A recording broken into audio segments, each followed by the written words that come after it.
Gold, trusted gold buyers. మీరు తాకట్టు పెట్టిన బంగారాన్ని విడిపించి ఈ రోజు ఉన్న మార్కెట్ ధరకు కొనబడను. అమ్మా, పవిత్రంగా జరగాల్సిన మీ మొదటి రాత్రి నా కారణంగా పాడైంది.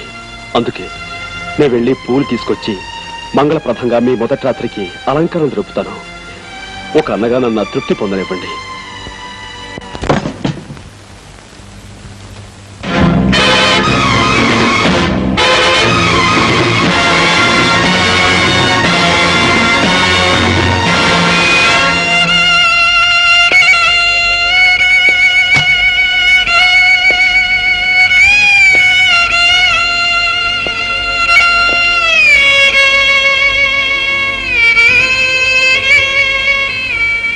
కనపడగానే నరికి అవతల పాడేయండి. ఆడికి ఆశ్రయం ఇచ్చిన వాళ్ళు కూడా నరికి అవతల పాడేయండి. ఎవడర్థం వస్తాడో చూస్తాను.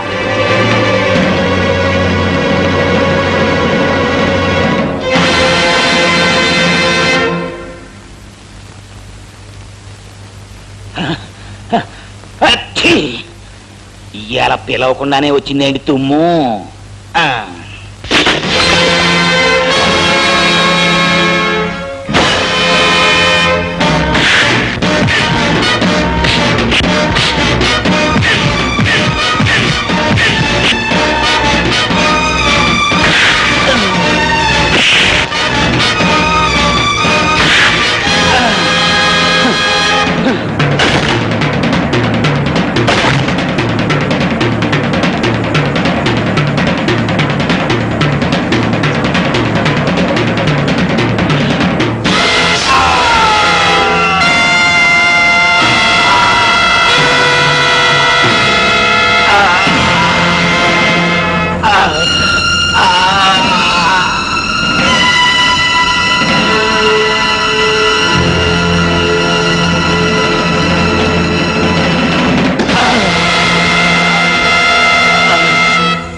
నేను వెళ్ళే పని సాధించి నీ కోరిక తీర్చాను.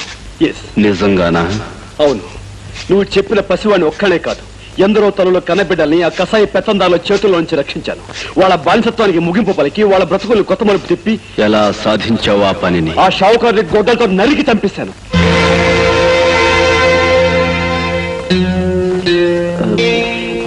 గొడ్డలతో నరికి అంటే ఆయుధం ఉపయోగించక తప్పలేదన్నమాట. నాకు మార్క్స్ సిద్ధాంతం తెలియదు, లెనిన్ ఎవరో తెలియదు.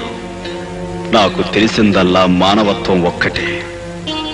ఆ పల్లె ప్రజలు చదువుకున్న వాళ్ళు కారు, నీలాగా డబ్బు అధికారం ఉన్నవాళ్ళు కారు. ప్రభుత్వం ఆ అమాయకుల గోడు వినదు, చట్టం వాళ్ళకి సాయం చెయ్యదు. ఈ వ్యవస్థలో వాళ్ళని రక్షించటం ఎలా? దీనికి పరిష్కార మార్గం డబ్బు, అధికారం, ఆయుధం కాకుండా మరేదైనా ఉందేమో కనుక్కుంటావనే ఈ 3 షరతులు పెట్టి నిన్ను పంపించాను. కానీ నువ్వు కూడా ఇదిగో కాపురం సంగతి తర్వాత ముందు ఈ వేషం సంగతి ఏమిటి? సుందర మదనారవింద కుందనాకృత అందగాడ విందులో నావలపు కూర వేసినాను చూసుకోరా. కందిపప్పు పచ్చడిలోన కారమెక్కువ చిన్నదాన, ఎర్రబడ్డ కళ్ళలోన పొలపులెక్కడ వెర్రీదానా. శృంగారం అంతా రంగరించి వండి పెడితే వంక పెడతావా? అమ్మా తల్లి, రేఖమ్మ తల్లి, నిన్ను చూస్తుంటే నాకేదో అనుమానంగా ఉంది. కొంపదీసి నీకేదైనా మతి భ్రమించిందేమో. నాకు తెలిసిన మంచి మెంటల్ డాక్టర్ ఉన్నాడు, కావాలంటే అక్కడికి వెళ్దాం. అమ్మా బొమ్మ మిద్దె మంచం మీద పరుపేసి పడుకోరా మగడా అంటే పండక్కెళ్ళిన పెద్దమ్మ పొద్దున్నే వస్తుందా అన్నట్ట. నీలాంటి మొగుడారో. ఈ సెంటర్ అవే పెళ్లి కూతురా అంటే ఇల్లంతా నాదే అత్త కొడక అందట. నీలాంటి రాక్షసు ఎవరు? అవును, నాకు తెలియక అడుగుతాను. ఇంట్లో మా అమ్మ లేకుండా చూసి పైగా పెళ్లి కాకుండా అసలు ఏమిటి వీరవిహారం? చెప్పు, పెళ్ళైతే థ్రిల్లే ఉంది. అమ్మా, మాటకు మాట అంటున్నావే. చేతకు చేత చూపించినా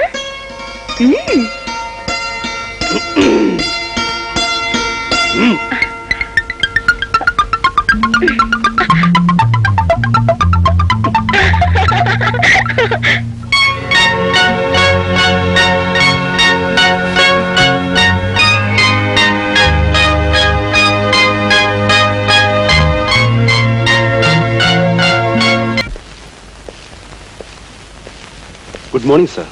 పిలిచారట? అవును, గండ్రగొడ్డలకి ఉరిశిక్ష ఖాయమైంది. ఎల్లుండి ఉదయం 9 గంటలకే ఉరి తీయాలి.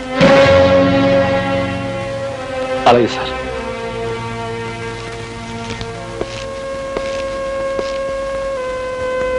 నాకు ఉరి ఖాయమైందనుకుంటాను. అవును, ఎల్లుండి ఉదయమే ఊరి శిక్ష అమలు జరుగుతుంది. I'm sorry.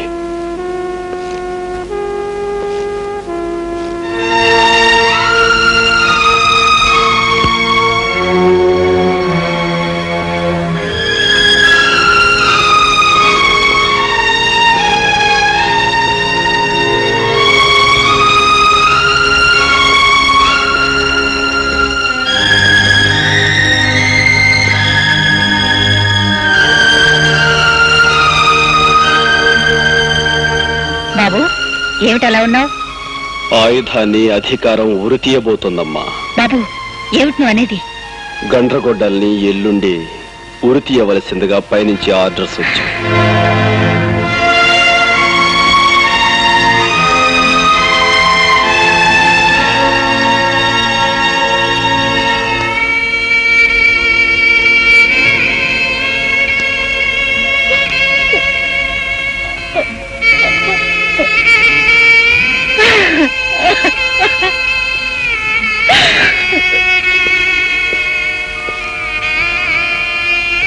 ఎందుకమ్మా అంత బాధపడుతున్నావు?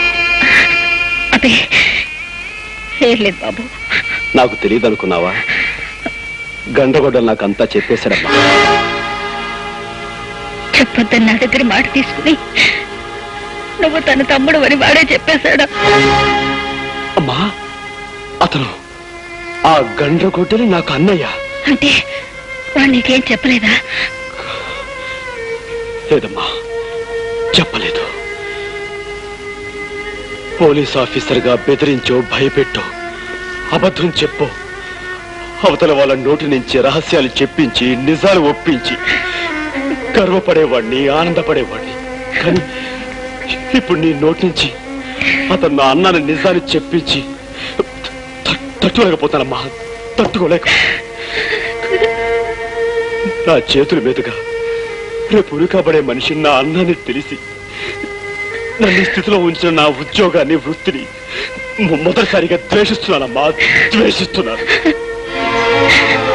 మీ ఇద్దరికి ఉన్న బంధం తెలిస్తే తనని ఉరి తీయాల్సి నువ్వు ఇలా చిత్రహింస అనుభవిస్తావనే నీకు ఈ సంగతి చెప్పొద్దన్నాడు రా వాడు. ఒకే తల్లికి పుట్టమేమిద్దరం ఒకే నాణానికి ఉన్న బొమ్మ బొరుసుల్లాగా చేరువుగా ఉన్న చెరుకు వైపు ఉండిపోయామన్నమాట. అమ్మా, అన్నయ్య మన నుంచి ఎందుకు దూరం అయిపోయాడు? ఎలా మరో దారిలోకి వెళ్ళిపోయాడు? అన్యాయానికి అధికారం, అక్రమానికి ఐశ్వర్యం ఉన్నప్పుడు న్యాయం, ధర్మం మీ అన్నయ్యలాగే అందరికీ దూరమై ఆయుధంగాను అగ్గిమట్టగాను మారుతాయిరా. అమ్మా, చెప్పమ్మా, నాకు నిజం చెప్పు. బాబు, నీకు నిజం తెలియాలంటే 20 సంవత్సరాల క్రితం అమాయకంగా తల వంచుకు బ్రతికే మీ నాన్నగారి గురించి నీకు తెలియాలి. ఉన్న 3 ఎకరాలతో కన్న 3 బిడ్డలతో నేను మీ నాన్న చల్లగా సంతృప్తిగా గడిపేవాళ్ళం. కాలం కలిసి రాక ఒక 7 పంటలు పండకపోవటంతో పొలాన్ని మోతుబరి చిదానందానికి తాకట్టు పెట్టి కుటుంబం గడవడానికి అప్పు చేశారు మీ నాన్న. ఆ చేసిన శాపమైంది వడ్డీ పేరుతో కొంతగా పొలాన్ని సొంతం చేసుకున్నాడు ఆ నీచుడు. అంతటితో ఆగక బాకీ కోసం మీ అన్నయ్యని మీ నాన్నని తన బానిసలుగా చేసుకున్నాడు. జరిగిన న్యాయాన్ని చట్టానికి చెప్పుకుందామని వెళ్ళిన నన్ను ఇన్స్పెక్టర్ జగన్నాథ్ సాక్ష్యం లేదు, ఆధారం లేదు, చీపొమ్మని తరిమేశాడు. బలి పశువుల్లా మన బ్రతుకులు సాగుతుండగా ఆ చిదానందం తమ్ముడు నీచంగా దుర్మార్గంగా ఒకనాడు నన్ను పట్టుకున్నాడు. అడ్డుపడిన మీ నాన్నని అది కూడా మాకు వడ్డీ కింద లెక్కేరా అని తోసేశాడు. పక్కనే ఉన్న ఇనుప నాగల మీద పడి మీ నాన్న ప్రాణం వదిలారు. నా మీద జరిగే అత్యాచారాన్ని తట్టుకోలేని మీ అన్న రాము గుణపంతో వాడిని పొడిచి చంపాడు. తనతో చిదానందం మనుషుల నుంచి తప్పించుకోవటానికి చంటిదాన్ని తీసుకుని వాడు, నిన్ను తీసుకుని నేను వేరు దారుల్లో పారిపోయాం. అమ్మా, అన్నయ్య తనతో తీసుకుపోయిన చెల్లాయి ఉంది బాబు. వాడి ఆఖరి కోరిక నువ్వు పల్లెకి వెళ్ళి ఏ కన్న తల్లికి కడుపు శోకం పోగొట్టి బిడ్డని కాపాడావో ఆ తల్లే నీ చెల్లెలరా. అంటే అంటే లక్ష్మి నా చెల్లాయ?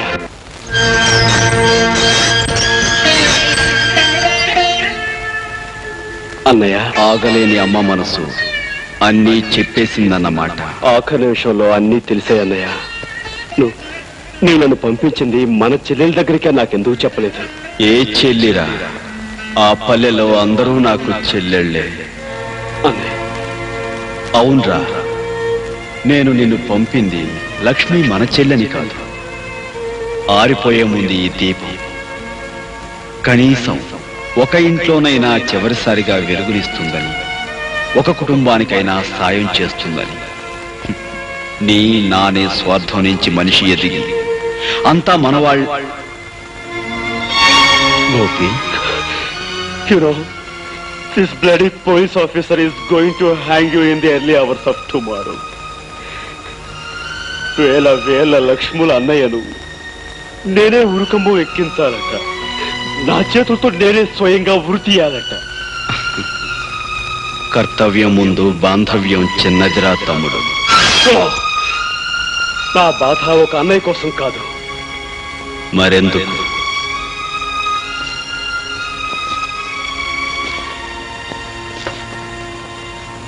ఎంత చిన్న ప్రశ్న, కానీ సమాధానం మాత్రం మన సమాజం అంత పెద్దది, మన రాజ్యాంగం అంత క్లిష్టమైనది. Now I'm proud of you Gopi. నిన్ను చూసి నిజంగా నేను గర్వపడుతున్నాను రా. Go head. నీ దారిలో నువ్వు, నా గమ్యానికి నేను. ఈ కథకు ముగింపింతే. Go head.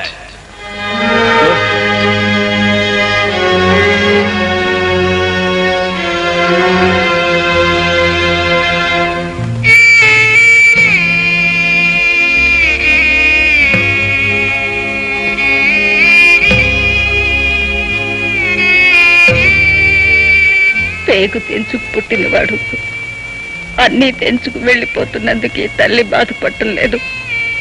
కానీ ఒకప్పుడు నా ఇంటికి కంటికి దీపమైన వాడు ఇప్పుడు 1000 బ్రతుకుల్లో దీపాలు వెలిగించి వెళ్ళిపోతున్నందుకు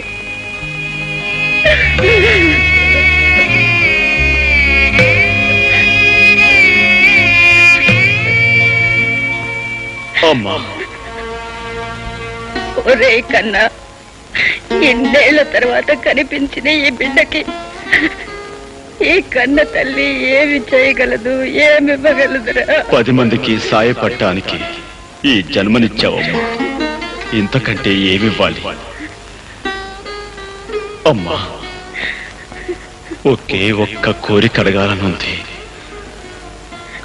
అడగమంటావా? అడగరా నాన్న, ఏం కావాలి? అడగయ్యా, అడగరా. అమ్మా, తొలిసారిగా నీ చేత్తో గోరుముద్దలు తినిపించావు. అలాగే ఆఖరిసారిగా నీ చేత్తో అన్నం ముద్ద తినాలనుందమ్మా. రాము, బాబు.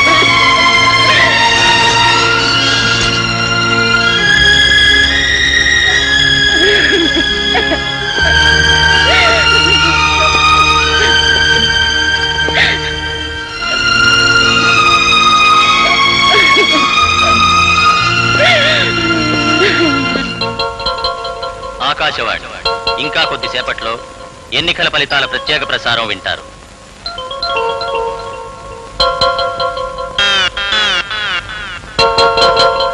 కొంపదీసి పోయారేంటండి బాబు? పాపి చిరాయి అన్నారు, ఆయన ఎందుకు పోతాడండి? మరి కాలు చేతులు ఆటలేదు. అయ్యో శ్వాస కూడా ఆటలేదండి బాబు. మీరెందుకండి కంగారు పడతారు? కాసేపు ఆగండి, ఆయన శ్వాస ఆడుతుంది, ఆయన లేచి ఆడతాడు. ఇప్పటి వరకు జరిగిన ఓట్ల లెక్కింపులో కత్తి గుర్తు అభ్యర్థి శ్రీ దామోదరం గారు సుత్తి గుర్తు అభ్యర్థి రాజారావు గారి కంటే 800 ఓట్ల లీడింగ్ లో ఉన్నారు.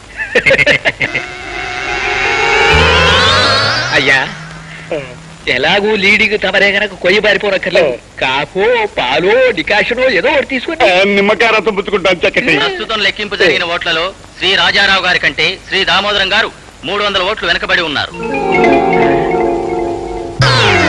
ప్రస్తుత ఓట్ల లెక్కింపులో శ్రీ రాజారావు గారి కంటే శ్రీ దామోదరం గారు 1000 ఓట్ల లీడింగ్ లో ఉన్నారు. నేను 1000 ఓట్ల లీడింగ్ లో ఉన్నానా?